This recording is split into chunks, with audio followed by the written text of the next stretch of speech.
नमस्कार, मी प्रशांत खोसे. तुम्ही पाहताय महाराष्ट्र ब्रेकिंग न्यूज. काल आपण धाराशिव जिल्ह्याच्या जिल्हा परिषद निवडणुकीची आकडेवारी, प्रभाग रचना सांगितली. तसेच आज सर्वात महत्त्वाची घटना घडलेली आहे ती म्हणजे मराठा आरक्षण. गेल्या 3 वर्षापासून मराठा आरक्षणाचा मुद्दा संपूर्ण महाराष्ट्रामध्ये गाजत आहे. त्यानंतर मोठ्या प्रमाणात आंदोलने झाली आणि त्यातूनच मराठा समाजाला एकनाथ शिंदे मुख्यमंत्री असताना आणि देवेंद्र फडणवीस उपमुख्यमंत्रीपदी असताना मराठा समाजाला ईसीबीसी 10% आरक्षण दिलं आणि त्या आरक्षणाच्या विरोधात प्रदीप संचिती यांनी याचिका दाखल केली. ते आरक्षण कशा पद्धतीने बेकायदेशीर आहे तसं त्यांनी न्यायालयामध्ये त्यांची याचिका दाखल केलेली आहे. त्याचीच सुनावणी आज होती. त्याच्यामुळे मराठा आरक्षणाचा प्रश्न आणि ओबीसी आरक्षणाचा प्रश्न संपूर्ण महाराष्ट्रामध्ये चालत असताना ही याचिका आज होती. त्याच्यामुळे या याचिकेकडे संपूर्ण ओबीसी समाज असेल किंवा मराठा समाज असेल यांचं लक्ष लागलं होतं की कुठल्या पद्धतीने आरक्षण टिकणार आहे का, यामध्ये सरकारला कुठल्या पद्धतीच्या अडचणी येणार आहेत. आपण या व्हिडिओच्या माध्यमातून सांगणार आहेत की आज कोर्टामध्ये नेमकं काय झालं, मराठा आरक्षण हे ईसीबीसी टिकणार आहे का, हे आज आपण या व्हिडिओच्या माध्यमातून आज पाहणार आहोत. तसेच महाराष्ट्रामध्ये किती टक्के आरक्षण हे आरक्षित झालेलं आहे हे आपण तुम्हाला मी थोडक्यात माहिती सांगणार आहे की नेमकं कुठल्या जातीला किती टक्के आरक्षण आहे हे आपण आज थोडक्यात माहिती घेऊया. आणि त्यानंतर तुम्हाला आज जे कोर्टामध्ये झालं किंवा सरकारला कुठले आदेश दिलेले आहेत ते आपण या व्हिडिओच्या माध्यमातून पाहणार आहोत. आपण आरक्षण कसं आहे ते आज आपण थोडक्यात माहिती घेऊया. एससी म्हणजे अनुसूचित जाती जमाती आहेत, त्यांना मध्ये 13% आरक्षण आहे. त्यामध्ये 59 जाती ऑलरेडी त्याच्यामध्ये समाविष्ट केलेले आहेत. तर दुसरं म्हणजे एसटी 0.7 म्हणजे 60% आरक्षण आदिवासी, पारधी तसेच याच्यामध्ये 47 जाती आहेत.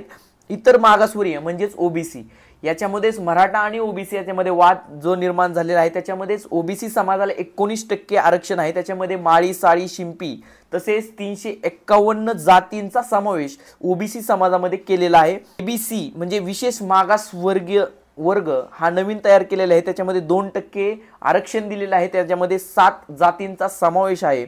तसेच विमुक्त जाती यांना सुमारे 3% आरक्षण दिलेलं आहे. त्याच्यामध्ये बंजारा, पारधी तसेच 14 जातीचा समावेश होतो. तसेच एनटीबी म्हणजे भटक्या विमुक्त जाती यांना 2.5% आरक्षण आहे.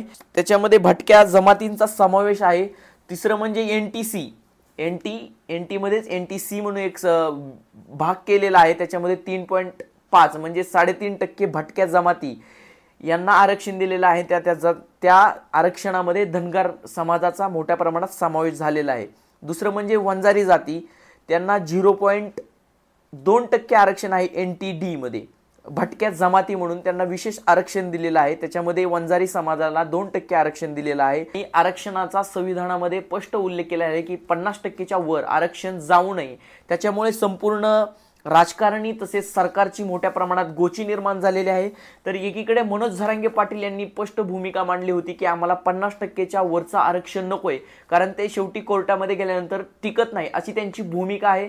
त्यांचं म्हणणं आहे की ओबीसीचं जे आम्हाला हक्काचं आरक्षण आहे ते आम्हाला द्यावं, कारण कुणबी नोंदी ह्या आमच्या मराठ्यांच्या सापडलेल्या आहेत. त्या आधारे सर्व मराठी समाजांना कुणबी आणि ओबीसी मध्ये समावेश करावा अशी त्यांची मागणी आहे. तर दुसरीकडे छगन भुजबळ यांनी त्यांच्यावर अन्याय होत आहे आणि ओबीसी समाजातील जे आरक्षण आहे ते धोक्यात येत आहे, वारंवार मोर्चे घेत आहेत, आंदोलने करतायत. त्याच्यामुळे एकीकडे सरकारची मोठ्या प्रमाणात कोंडी निर्माण झालेली आहे की कशा प्रकारे हा समाजामधील जो तेढ आहे तो कशा प्रकारे संपणार आहे, याकडेही संपूर्ण महाराष्ट्राचं लक्ष असणार आहे. यासाठी शिंदे सरकारने ईसीबीसी आरक्षण केलं, विशेष अधिवेशन बोलून मराठा समाजाला 10% आरक्षण दिलं. आणि हे 10% आरक्षण हे कशा प्रकारे दिलं यासाठी प्रदीप संचिती यांनी हायकोर्टामध्ये याचिका दाखल केली होती. आणि या याचिकेमध्ये त्यांनी स्पष्ट सांगितलं होतं की हे मराठा समाज हा मोठ्या प्रमाणात श्रीमंत आहे, मागासवर्गीय नाही, त्याच्यामुळे त्यांना ते आरक्षण देऊ नये असं त्यांनी त्या याचिकेमध्ये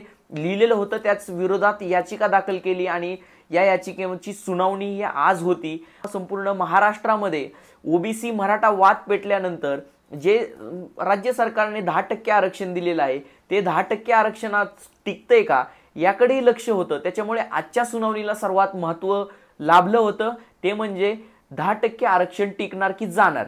आजच्या या सुनावणीमध्ये नेमकं काय झालं हे आपण या थोडक्यात माहिती सांगणार आहोत।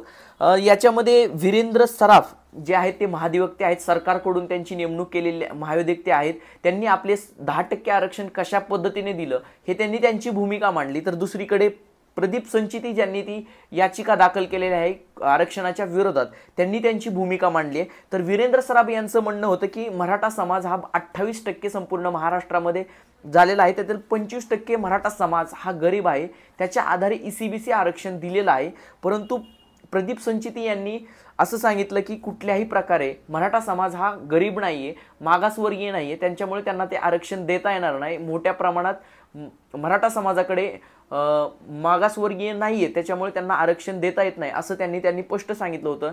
तर दुसरीकडे वीरेंद्र सराफ यांचं याचिकेमध्ये दाखल झाल्यानंतर त्यांचं म्हणणं आलं की प्रदीप संचिती यांनी पण असं कोर्टासमोर आणलं की मराठा समाजाला 2-2 आरक्षण होत आहेत। एकीकडे ECBC आरक्षण सरकारने 10% दिलेलं आहे, तर दुसरीकडे मनोज जरांगे यांच्या आंदोलनानंतर हैदराबाद गॅझेट लागू केलेलं आहे आणि त्याच्यामध्ये मराठा समाजाला कुणबी प्रमाणपत्र मिळून ते OBC मधून आरक्षण घेत आहेत असंही कोर्टासमोर प्रदीप संचिती यांनी सांगितलं होतं। आणि त्यानंतर कोर्टाने पण सांगितलं की तुम्हाला नेमकं सरकारला कुठलं आरक्षण मराठा समाजाला द्यायचं याची भूमिका स्पष्ट करावी असं कोर्टानेही सांगितलं होतं।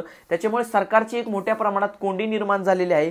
तर येणाऱ्या 4 ऑक्टोबरला परत या विषयावर सुनावणी होणार आहे। त्याच्यामुळे महाराष्ट्रात OBC मराठा वाद पेटल्यानंतर एकीकडे सरकारने जे ECBC आरक्षण दिले आहे ते कशा पद्धतीने टिकवायचं की OBC समाजातून आरक्षण द्यायचं याकडे संपूर्ण महाराष्ट्राचं लक्ष लागणार आहे।